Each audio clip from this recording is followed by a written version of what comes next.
Bismillahirrahmanirrahim. Jangan lupa subscribe ya. Alhamdulillah, syukurillah. Masih diberikan oleh Allah SWT kesempatan untuk kita sama-sama bertemu kembali dan silaturahim. Dan saya mengucapkan ribuan terima kasih kepada seluruh jamaah Majlis Ta'lim Masjid Bani Umar atas perhatiannya, bantuannya, perjuangannya untuk selalu memberi perhatian, support dan membantu gerakan kami, khususnya untuk saudara kita tunanetra. Dan Alhamdulillah, berita gembira, sudah kami memberangkatkan jemaah umrah sudah angkatan yang kedua dari saudara kita tunanetra. Alhamdulillah, kemarin baru mereka pulang dari Tanah Suci, hampir kurang lebih 25 orang. Dan subhanallah, walaupun saya tidak berkesempatan berangkat bersama mereka, tapi teman-teman dan tim dari yayasan temani mereka dan kawal, dan mereka mencerita begitu indahnya perasaan mereka sepanjang perjalanan ke Tanah Suci. Bayangkan 25 orang, tapi antri panjang, menarik perhatian. Dan Alhamdulillah oleh petugas imigrasi sangat membantu kemudahan untuk proses penerbitan paspor. Ketika proses juga visa, ketika di Madinah pun Alhamdulillah diberikan kemudahan. Jadi mereka sangat bangga dan senang. Yang buat saya terharu ketika melihat rakaman mereka ketika bertalbiyah, ketika berdoa, ketika lagi salat di Masjid Nabawi, dan mereka menangis. Dan mudah-mudahan kita terus memperjuangkan supaya kita mampu memberangkatkan insya-Allah haji untuk mereka. Dan itu semua perjuangan tidak akan terlepas daripada perhatian ibu-ibu. Karena jujur saja, kalau bukan izin Allah Subhanahu wa taala, kemudian bantuan, perhatian, kasih sayangnya dari ibu-ibu, nampaknya program ini belum tentu bisa jalan. Khususnya Majlis Ta'lim Bani Umar. Karena satu-satunya Majlis Ta'lim yang mulai dari awal sampai titik ini komitmen dan terus mensupport dan membantu program ini. Awal pertama kali yang merespon program kami Majlis Ta'lim adalah Bani Umar. Kemudian selanjutnya, walaupun ada beberapa majlis taklim yang lain yang ikut bantu, tetapi yang komitmen tidak pernah terlepas perjuangannya, tidak pernah bosan dan tidak pernah menjauhi dari program ini, itu satu-satunya majlis taklim Bani Umar. Mudah-mudahan ini merupakan berkah untuk semua jemaah dan mudah-mudahan menjadi amal jariah, sedekah jariah yang tidak terputus pahalanya insya-Allah sampai hari kiamat. Dan semoga insya-Allah diterima di sisi Allah Subhanahu wa taala. Para jemaah sekalian dimuliakan Allah Subhanahu wa taala,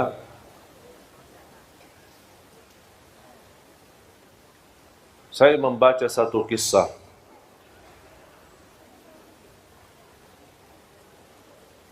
membuat saya berfikir betapa besarnya keagungan dan kemuliaan Allah Subhanahu wa taala, dan selalu Allah beri yang terbaik.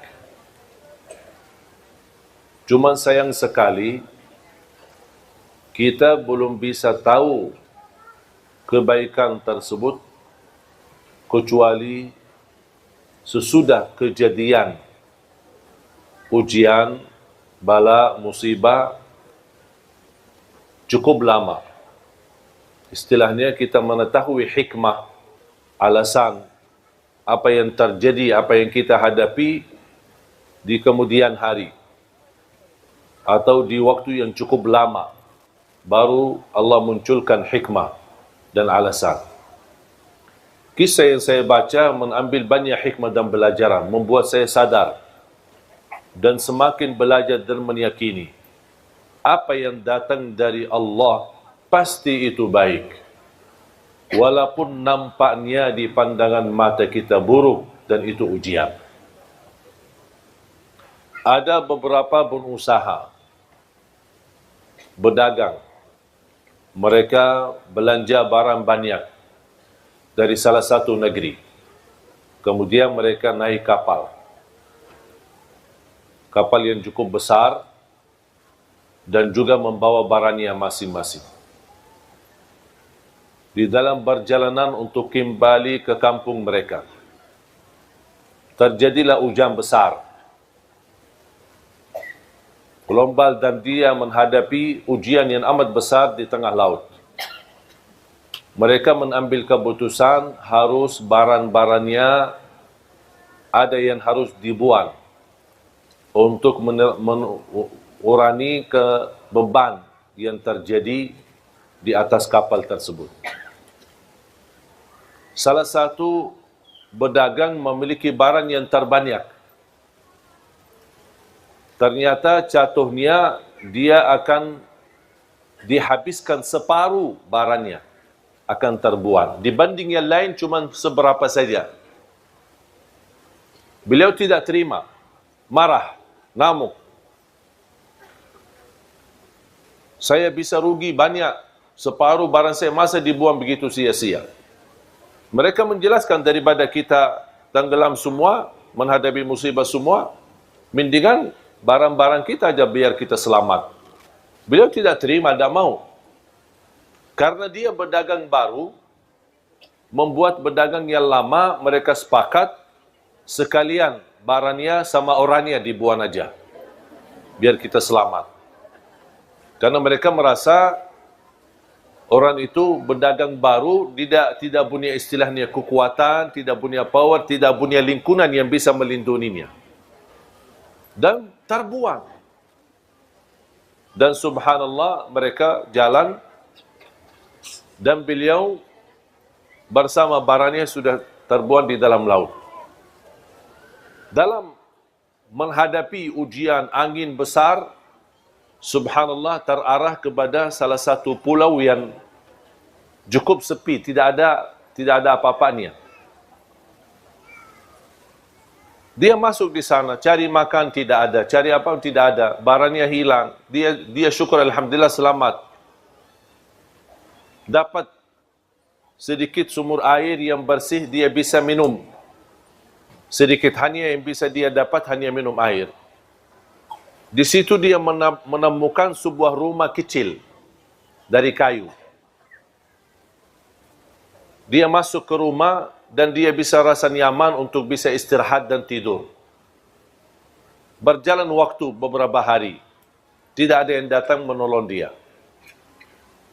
Tiba-tiba datangnya angin yang cukup kencang dan besar, mengakibatkan terjadi kebakaran di pulau tersebut. Dihabiskan semua pohon-pohon yang ada sekaligus rumah kayunya itu. Begitu dia diselamatkan dari kebakaran dan kehilangan tempat tinggalnya yang satu-satunya yang bisa melindungi dari bahaya, langsung dia berkata, "Ya Allah, kenapa ini? Sampai rumah yang aku tempati untuk mencari nyaman dan melindungi diri, kebakaran habis."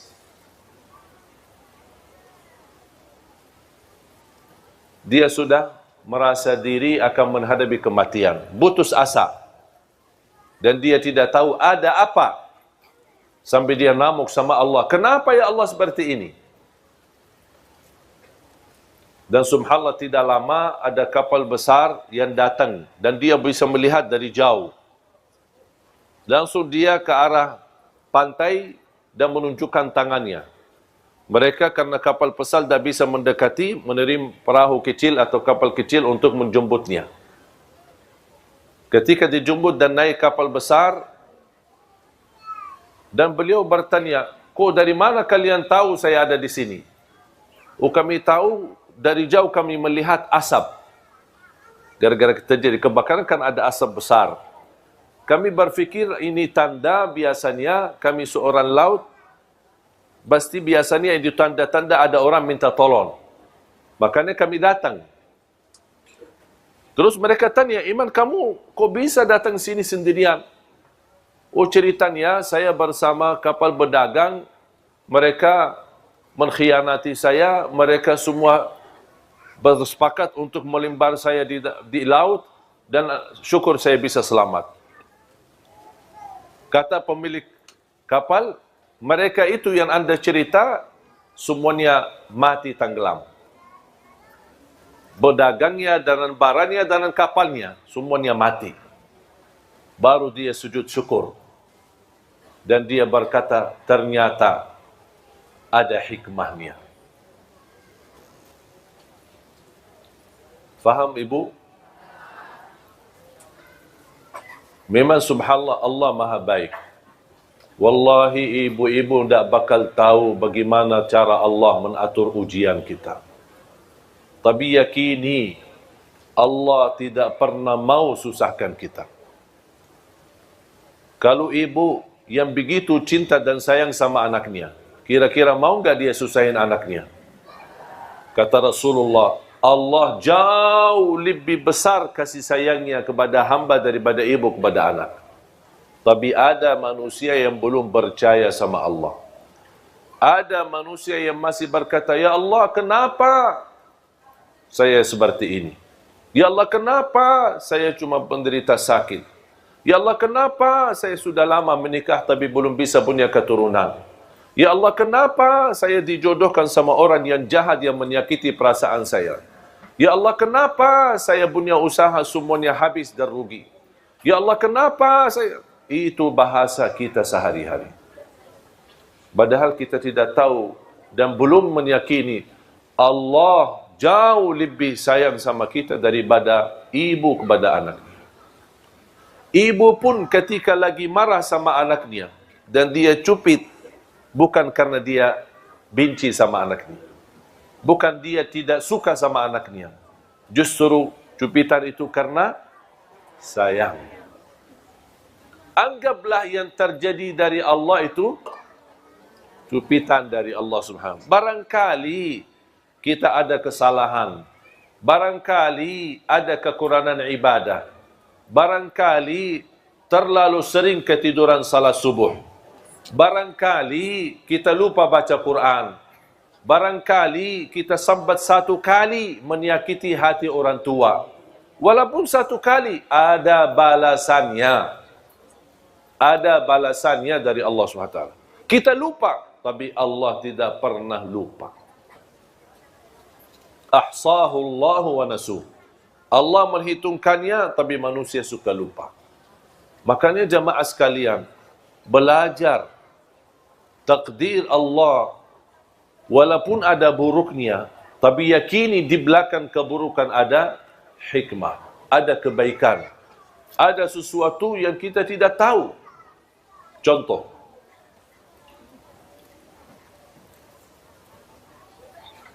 tadi ada satu ibu bercerita, suaminya meninggal. Semoga diampuni Allah Subhanahu wa taala. Baru saja nikah 7 bulan.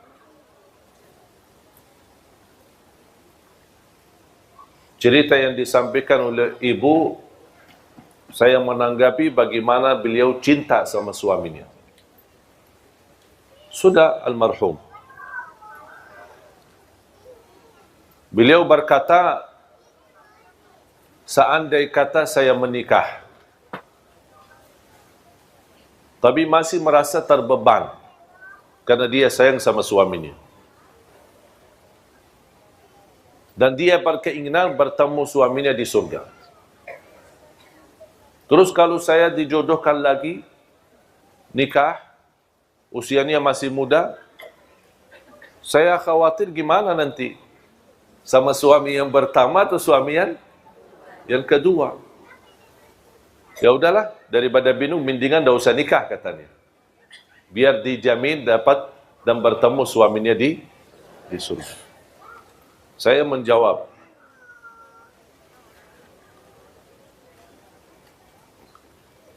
kalau usulan saya, kalau ada jodohnya nikahlah. Masih muda, belum punya anak lagi. Nikahlah. Urusan surga nanti urusan lain. Ketemu siapa itu urusan sama Allah. Dan kejadian ini sama pernah terjadi sama istri Rasulullah. Bernama Ummu Salamah. Kenal nggak Ummu Salamah? Dari mana kenal? Tahu maksudnya. Ummu Salamah salah satu istri Rasulullah SAW. Ternyata Ummu Salamah punya suami namanya Abu Salamah. Cinta bukan main sama suaminya. Meninggal, mati syahid di waktu tamburan perang bersama Rasulullah SAW. Meninggal. Ketika meninggal suaminya, dia merasa sedih banget. Kehilangan seorang yang dia paling sayangi, paling cintai. Baik banget. Dan dia merasa kehilangan sesuatu yang amat besar. Tapi dia sabar, ujian. Suami meninggal, ada istri dia meninggal, ada anak dia meninggal. Semua itu namanya ujian. Dan kita semua pasti akan meninggal, akan mati menghadapi kematian. Ternyata subhanallah berjalan waktu, dijodohkan sama Rasulullah. Sebelum dijodohkan sama Rasulullah, dia pernah berkata, ketika Rasulullah SAW mengingatkan untuk bersabar dan menerima ujian ini. Dan insya Allah Allah ganti yang lebih baik. Langsung beliau berkata, siapa yang lebih baik dari Abu Salamah? Tak mungkin bisa menemukan orang-orang yang lebih baik dari Abu Salamah. Pertanyaan saya, ibu-ibu, mana yang lebih baik, Abu Salamah atau Rasulullah? Akhirnya jadi jodohnya sama Rasulullah SAW. Muncullah pertanyaan, ya Rasulullah, saya kan pernah nikah sama Abu Salamah. Sekarang saya jadi istrimu. Saya ketemu siapa nanti di surga? Sama pertanyaan ibu itu tadi. Saya jawab sebagaimana dijawab oleh Rasulullah SAW. Kamu bersama orang yang terbaik akhlaknya. Yang terbaik akhlak.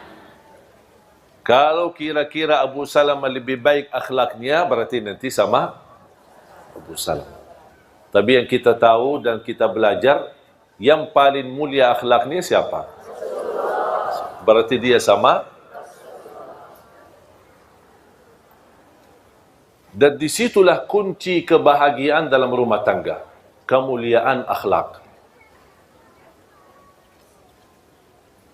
Jamaah sekalian, tidak ada rumah tangga yang tidak bermasalah.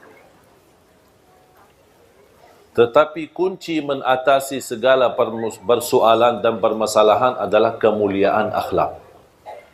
Bahkan Rasulullah SAW bersabda, menunjukkan kunci kemuliaan seorang laki-laki, terutama laki-laki.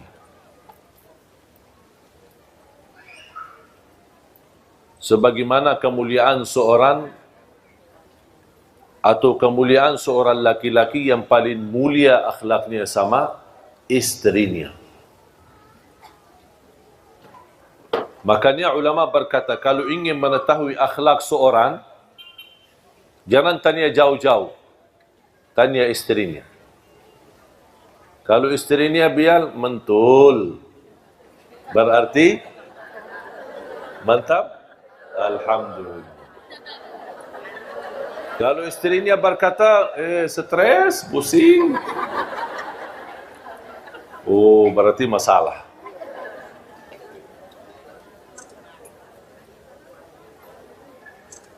Dan subhanallah, dengan kemuliaan akhlak kita bisa memiliki segala sesuatu. Dengan kemuliaan akhlak kita bisa memiliki segala. Memiliki hati orang, memiliki kehormatan orang, memiliki kemuliaan orang, pasti akan dimuliakan. Apalagi di saat istri kita sedang membutuhkan dampingan kita, perhatian kita, bantuan kita. Itu luar biasa, sangat harga besar baginya ketika dia memiliki suami yang berakhlak mulia. Makanya jamaah sekalian, sampai Rasulullah SAW bersabda, "Aqrabukum minni majlisan yawmal qiyamah ahasinukum akhlaqa." Yang paling dekat kepadaku hari kiamat, kata Rasulullah, yang paling mulia akhlaknya di dunia.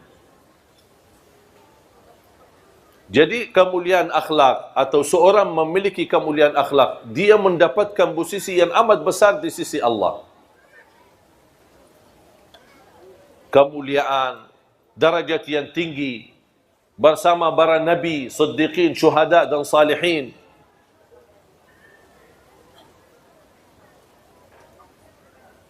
Dan salah satu akhlak yang perlu kita jaga, terutama di dalam rumah tangga.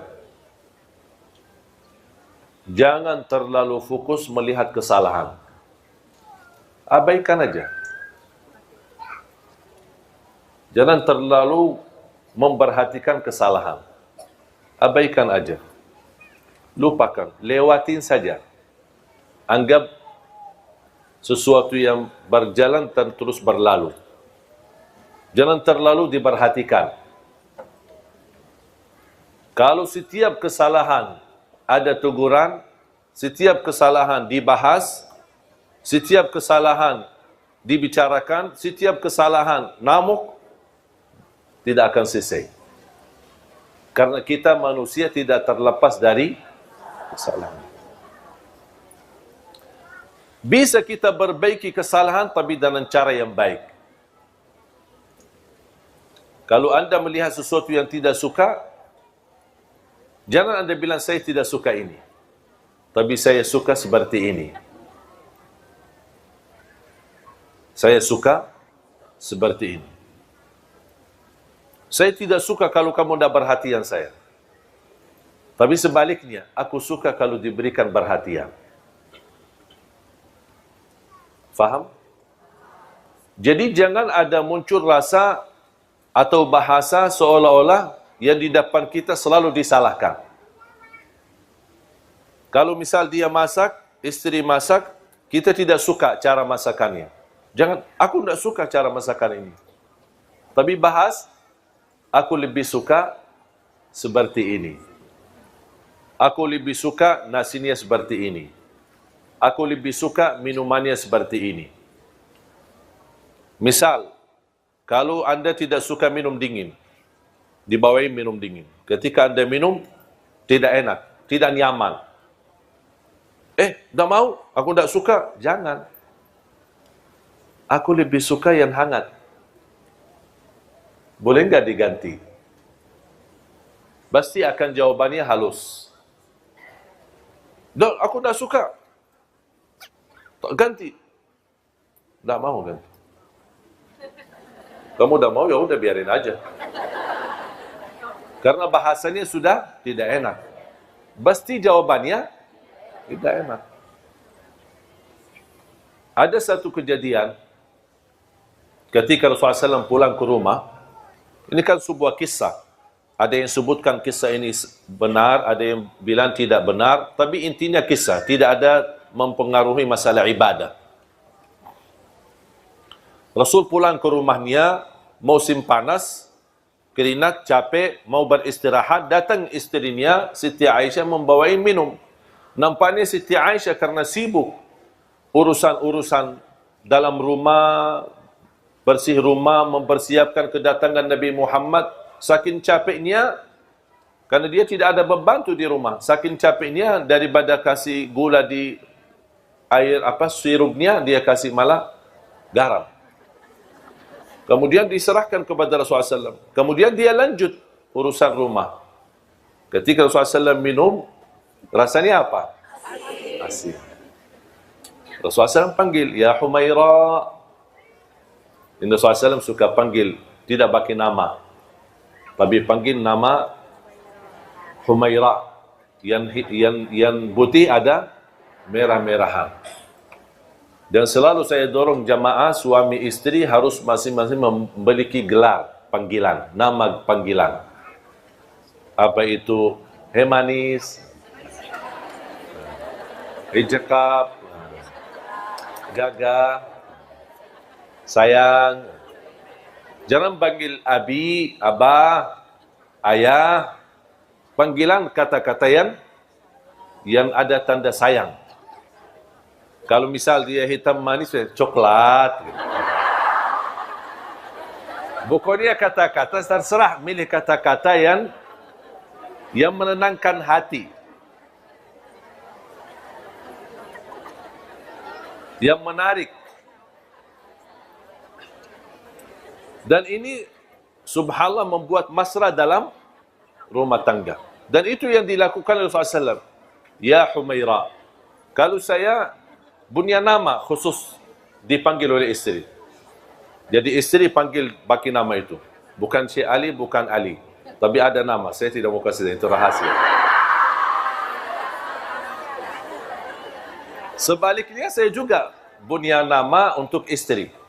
Dan dia suka kalau saya panggil dengan pakai nama itu.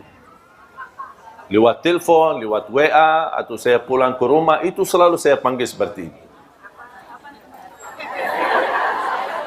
Khusus. Dan ingin tahu ya datang ke rumah aja. Kenalan sama istri biar tahu rahasianya apa. Karena saya mengambil belajar dari Rasulullah SAW. Bukan berarti mohon maaf saya sempurna dalam rumah tangga. Jangan ada yang merasa, berarti Syekh luar biasa. Enggak. Saya juga orang biasa. Punya kekurangan, punya kesalahan. Kadang-kadang istri saya tersinggung terhadap perilaku saya. Tapi alhamdulillah kita selalu sepakat ada tukar fikiran. Ada berbicaraan. Kita tidak istilahnya menambil hati. Aku lihat dia, aku marah, terus simpan di hati. Dia lihat saya, dia marah, simpan di hati. Itu tidak akan selesai masalah. Ada sesuatu dibahas, tapi cara dibahasnya agak enak. Sopan, saling menjaga, saling menghormati, seperti ini, seperti ini. Kalau menurut saya itu namanya istilah muhasabah. Setiap minggu sekali kita muhasabah. Saya tanya sama istri saya, apa yang saya lakukan selama 1 minggu membuat kamu tersinggung? Dia kasih tahu. Kalau tidak dia kasih tahu, dari mana saya bisa tahu? Karena yang sakit hati siapa? Istri. Hati yang dia punya, bukan saya punya. Saya tidak tahu isinya. Makanya harus saya tanya, apa yang membuat kamu tersinggung? Apa yang membuat kamu tidak enak hati? Oh, kalau begini, kalau foto sama ibu-ibu jangan terlalu dekat. Siap.